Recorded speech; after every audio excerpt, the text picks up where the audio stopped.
Hi guys! Welcome back again! Andito na naman ako para sa ating review or whatever na video. So, meron akong gustong tikman ngayon. Itong caramel macchiato. Ayan, from Korean grocery. Kagabi dala yan. At gusto kong tikman. Actually, mura lang to yung isang piraso nito. So, ngayon, nakabili kami ng isang box. Gusto kong tikman. But, I am not fan of caramel macchiato. Gusto ko ano lang, parang ice americano, mga ganun lang, no sugar. So, today, I want to try it. Ayan. So, wala akong ice, pero nilagay ko na sa freezer. So, let's see kung masarap ba or not. Kasi, you know, mura siya. Alam naman natin.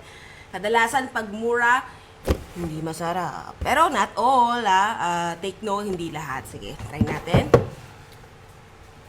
Sayang wala akong ice kasi gusto kong matry with ice. Pero ano naman, nilagay ko naman sa freezer.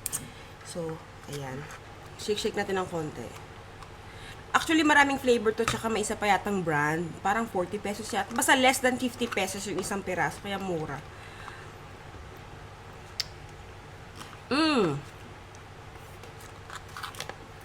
Okay naman. Masarap naman siya, refreshing. Caramel taste, no? Parang nakaka-feel ako ng condensed milk. Actually, hindi kasi ako, I think one time lang ako nakatikim ng macchiato, tapos nakalimutan ko na yung lasa. I think sa Starbucks pa yun. So, ayan. Transfer natin dito. Ayan, para makita nyo. Ayan. Ayun, dark color siya. Actually, expected ko parang cappuccino, yung kulay, or latte. Pero, ito siya. So, caramel macchiato, siguro wala itong cream. So, I think, ano to, caramel and then black coffee. Hindi kasi ako familiar. Especially Korean yung nasa likod, di ko naman mabasa. I think ganun nga, baka parang wala tong cream, ano, macchiato. Hindi, I don't know. Oh my God. Yan, pwede na siya. Yan. Ano nga, hindi ako fan ng ganitong lasa. So, gusto ko, ano lang, pag refreshing. Especially pag ganitong kainit. Grabe, sobrang init.